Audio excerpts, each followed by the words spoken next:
हाय दोस्तों, अस्सलाम वालेकुम। आज मैं फिर से एक नई वीडियो के साथ आपकी खिदमत में हाजिर हूं और आज मैं आपको बताने वाला हूं कि विदेश में काम करने के 4 फ़ायदे एक एक करके आपको बताएंगे और जो कि इंडिया में नहीं मिलता है ये सब। तो आपको एक एक करके बताएंगे, बस आप लोग वीडियो पे बने रहिए। और वीडियो को स्टार्ट करने से पहले आपसे एक छोटी सी रिक्वेस्ट कि अगर आप मेरे चैनल में नए हैं तो प्लीज़ इस चैनल को सब्सक्राइब कर लें, और अगर आप मेरे वीडियो को फेसबुक पेज में देख रहे हैं तो इस पेज को फॉलो करें, लाइक करें और शेयर भी कर दें। तो चलिए वीडियो को स्टार्ट करें। तो आज का टॉपिक है कि विदेश में काम करने के कौन से फ़ायदे होते हैं और क्या क्या फ़ायदा मिलता है जो कि इंडिया में नहीं मिलता है। तो विदेश में काम करने का फ़ायदा, एक सबसे पहला जो फ़ायदा होता है वो ये है कि इसमें आपको एकोमोडेशन और ट्रांसपोर्टेशन जो मिल जाता है, जो कि इंडिया में नहीं मिलता है, और इसकी वजह से काफ़ी पैसा जो है वो सेविंग होता है। ट्रांसपोर्टेशन का मतलब होता है कि जहां आप काम करते हैं और आप जहां रहते हैं वो आना जाना कंपनी की तरफ से प्रोवाइड करती है। और दूसरा जो एकोमोडेशन होता है वो रहना, यानी रहना आपको पूरा जो बिल्डिंग आपको रहने के लिए देगी कंपनी, कि आप उसमें रहिए, खाना खाइए, उसमें बाथरूम किचन वगैरह सारा चीज़ रहता है। तो ये एक बहुत ही बड़ा फ़ायदा होता है, जिसकी वजह से बाहर में विदेश में काम करने वालों का पैसा जो है अच्छा खासा सेव हो जाता है।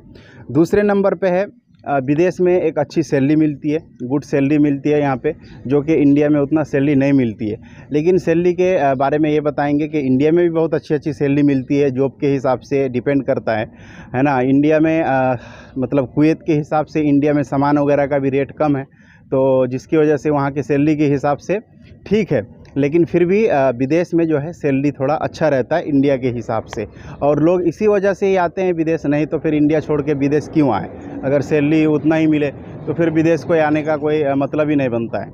और 3 नंबर में है जो कि इंडिया में नहीं मिलता है, वो है सर्विस।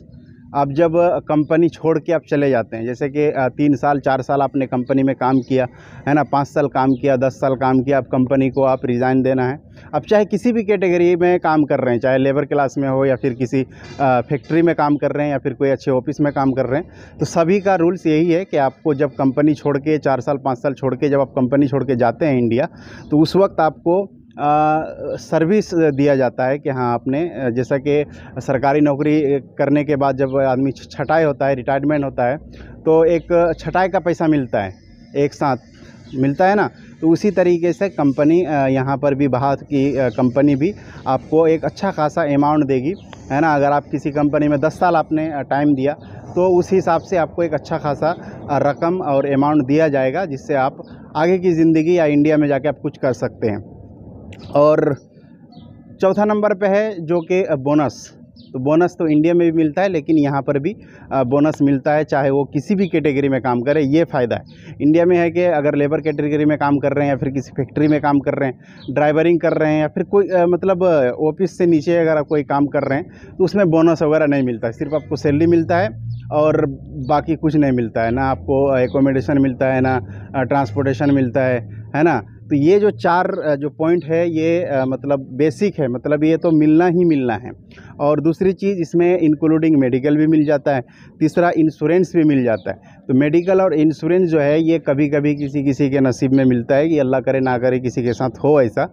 ये मेडिकल कैसा मिलता है, जैसा कि आप काम करते करते आपके साथ किसी तरह का हादसा हो गया, तो वो जो खर्चा है वो कंपनी उठाएगी, और इंश्योरेंस जो है वो उसी में आपका पैसा भी देगा। मतलब मान लीजिए कि कुछ हो गया आपको काम करते करते, है ना, कहीं पे आपका चोट आ गया या फिर हाथ टूट गया, पैर टूट गया, तो वो जो खर्चा है पूरा इलाज आपका कराती है, और उसके बाद फिर उसके लिए आपको एक अच्छा पैसा भी देती है कंपनी की तरफ से।